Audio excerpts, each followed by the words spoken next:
Chapter 16, Most Remarkable. It's in quotation marks, the name of the chapter, Most Remarkable. So I have a feeling it's Professor Porter, so I had to use a poor English accent. So let's get right down to it. Tarzan of the Apes. Chapter 16. Several miles south of the cabin, upon a strip of sandy beach, stood two old men arguing. Before them stretched the broad Atlantic. At their backs was the dark continent. Close around them loomed the impenetrable blackness of the jungle.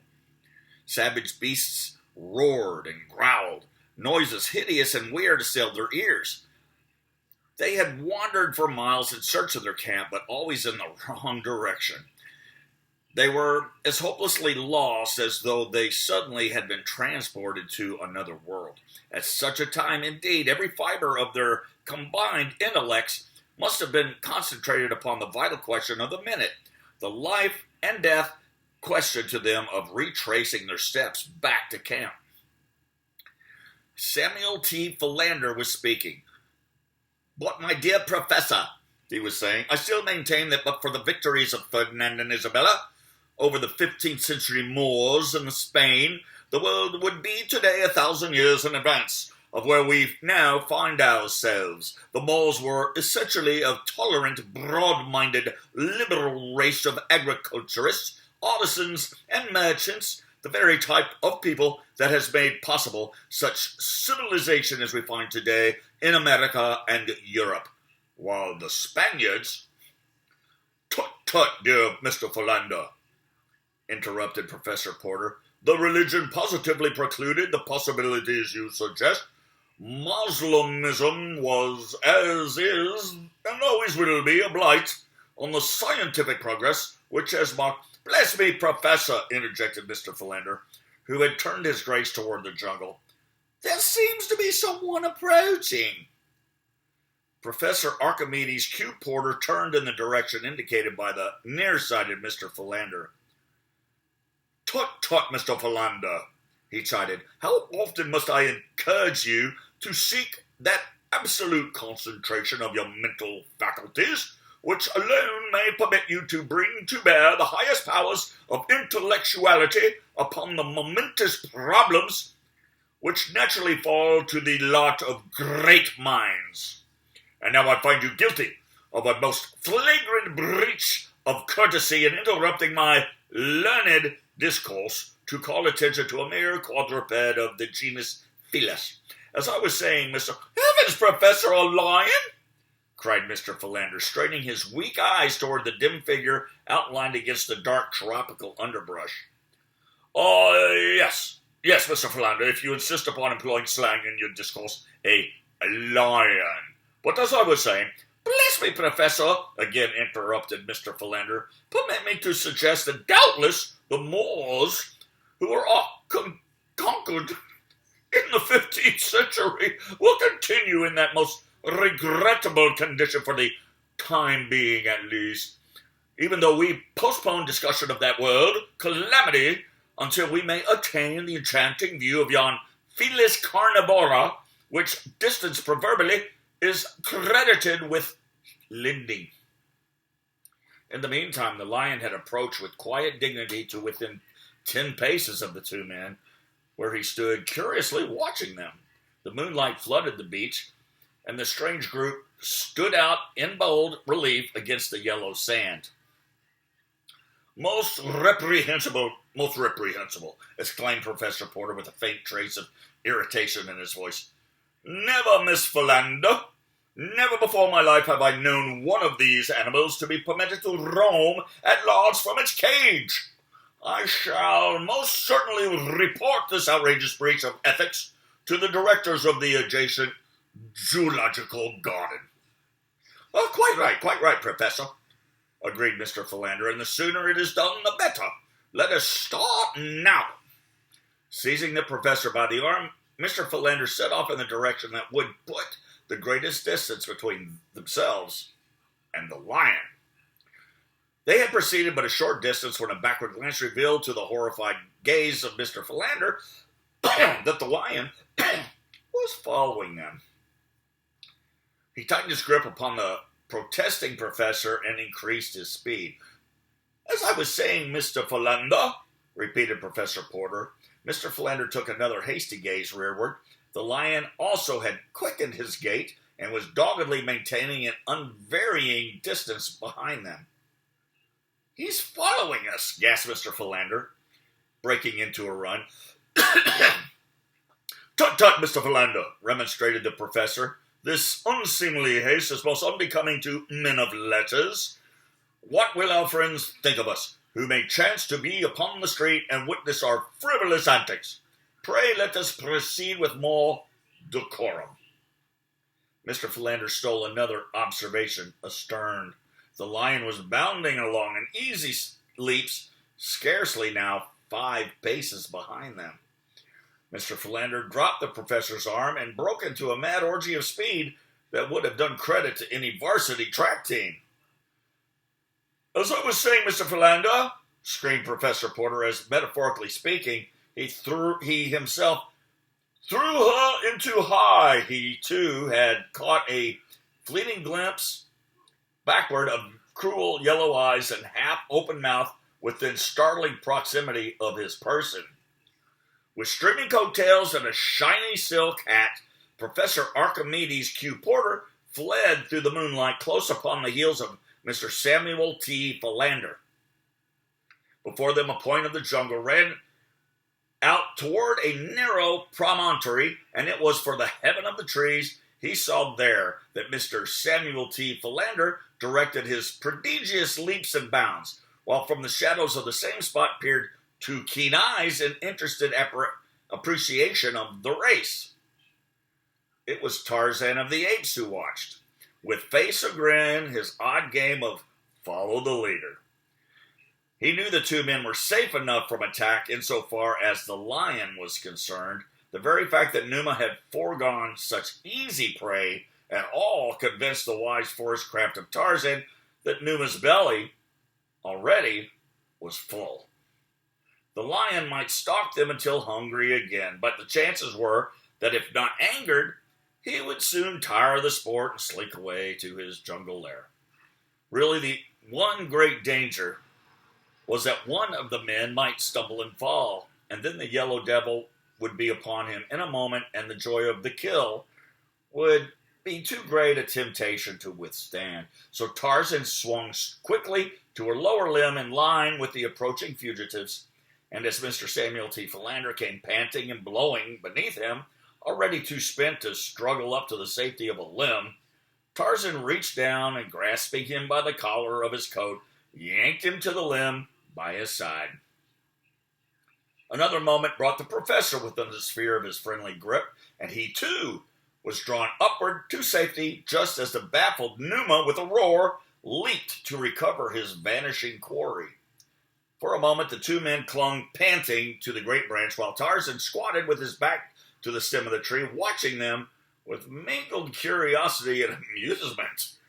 It was the professor who first broke the silence. "I am deeply pained, Mr. Philander, that you should have evinced such a paucity of manly courage in the presence of one of the lower orders, and by your crass timidity have caused me to exert myself to such an unaccustomed degree in order that I might resume my discourse.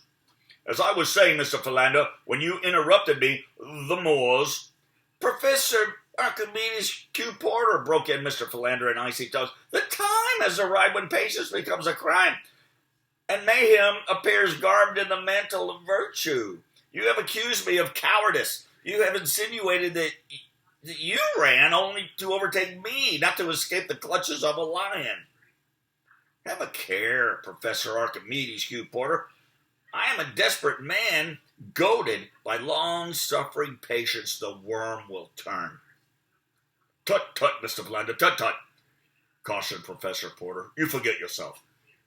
"I forget nothing as yet, Professor Archimedes Q. Porter, but believe me, sir, I am tottering on the verge of forgetfulness as to your exalted position in the world of science and your gray hairs." The professor sat in silence for a few minutes, and the darkness hid the grim smile that wreathed his wrinkled countenance. Presently he spoke. Look here, Skinny Philander, he said in belligerent tones. If you're looking for a scrap, peel off your coat and come on down onto the ground, and I'll punch your head just as I did 60 years ago back in the alley of Porky Evans' barn. "Ark!" gasped the astonished Mr. Philander. "Lordy, how good that sounds! When you're human, ark, I love you, but somehow it seems as though you have forgotten how to be human for the last 20 years. The professor reached out a thin, trembling old hand through the darkness until it found his old friend's shoulder. "Forgive me, Skinny," he said softly. "It hasn't been quite 20 years, and God alone knows how hard I've tried to be human for Jane's sake, and yours too, since he took my other Jane away." Another old hand stole up from Mr. Philander's side to grasp the one that lay upon his shoulder, and no other message could better have been translated from one heart to the other. They did not speak for some minutes. The lion below them paced nervously back and forth. The third figure in the tree was hidden by the dense shadows near the stem. He too was silent, motionless as a graven image. "You certainly pulled me up into this tree just in time," said the professor at last. "I want to thank you. You saved my life." "But I didn't pull you up here, Professor," said Mr. Philander. "Bless me, the excitement of the moment quite caused me to forget that I myself was drawn up here by some outside agency. There must be someone or something in this tree with us." "Eh?" ejaculated Professor Porter. "Are you quite positive, Mr. Philander?" "Most positive, Professor," replied Mr. Philander. "And," he added, "I think we should thank the party. He may be sitting right next to you now, Professor." "Eh? What's that?" "Tut, tut, Mr. Philander, tut, tut," said Professor Porter, edging cautiously nearer to Mr. Philander. Just then it occurred to Tarzan of the Apes that Numa had loitered beneath the tree for a sufficient length of time, so he raised his young head toward the heavens, and there rang out upon the terrified ears of the two old men the awful warning challenge of the anthropoid. The two friends, huddled, trembling in their precarious position on the limb, saw the great lion halt in its restless pacing as the blood-curdling cry smote his ears, and then slink quickly into the jungle to be instantly lost to view. "Even the lion trembles in fear," whispered Mr. Philander. "Most remarkable, most remarkable." That's the name of the chapter. Murmured Professor Porter, clutching frantically at Mr. Philander to regain the balance which the sudden fright had so perilously endangered. Unfortunately for them both, Mr. Philander's center of equilibrium was at that very moment hanging upon the ragged edge of nothing, so that it needed but the gentle impetus supplied by the additional weight of Professor Porter's body to topple the devoted secretary from the limb. For a moment they swayed uncertainly, and then, with mingled and most unscholarly shrieks, they pitched headlong from the tree, locked in frenzied embrace. It was quite some moments ere either moved, for both were positive that any such attempt would reveal so many breaks and fractures as to make further progress impossible. At length, Professor Porter made an attempt to move one leg. To his surprise, it responded to his will, as in days gone by. He now drew up its mate and stretched it forth again. Most remarkable, he murmured. "Thank God, Professor," whispered Mr. Philander fervently. "You are not dead, then?" "Tut, tut, Mr. Philander, tut, tut," cautioned Professor Porter. "I do not know with accuracy as yet." With infinite solicitude, Professor Porter wiggled his right arm. Joy! It was intact. Breathlessly, he waved his left arm above his prostrate body. It waved. Most remarkable, he said. "To whom are you signaling, Professor?" asked Mr. Philander in an excited tone. Professor Porter deigned to make no response to this puerile inquiry. Instead, he raised his head gently from the ground, nodding it back and forth half a dozen times. most remarkable, he breathed. It remains intact. Mr. Philander had not moved from where he had fallen. He had not dared the attempt. How, indeed, could one move when one's arms and legs and back were broken? One eye was buried in the soft loam. The other, rolling sideways, was fixed in awe upon the strange gyrations of Professor Porter. "How sad!" exclaimed Mr. Philander half aloud. "Concussion of the brain, superinducing total mental aberration. How very sad indeed, and for one still so young." Professor Porter rolled over upon his stomach. Gingerly, he bowed his back until he resembled a huge tomcat in proximity of a yelping dog. Then he sat up and felt of various portions of his anatomy. "They are all here," he exclaimed. "Most remarkable." Whereupon he arose, and bending a scathing glance upon the still prostrate form of Mr. Samuel T. Philander, he said, "Tut, tut, Mr. Philander, this is no time to indulge in slothful ease. We must be up and going." Mr. Philander lifted his other eye out of the mud and gazed in speechless rage at Professor Porter. Then he attempted to rise, nor could there have been any more surprise than he when his efforts were immediately crowned with remarkable success. He was still bursting with rage, however, at the cruel injustice of Professor Porter's insinuation, and was on the point of rendering a tart rejoinder when his eyes fell upon the strange figure standing just a few paces away, scrutinizing them intently.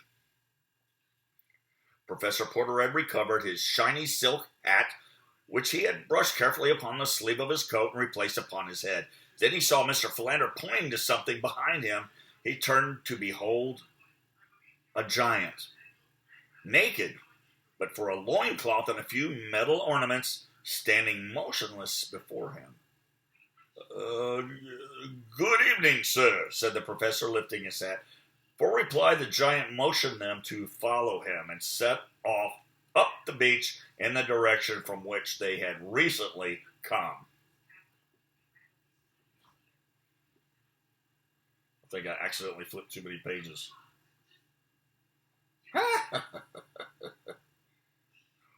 Bear with me. Oh my Lord, where the hell am I?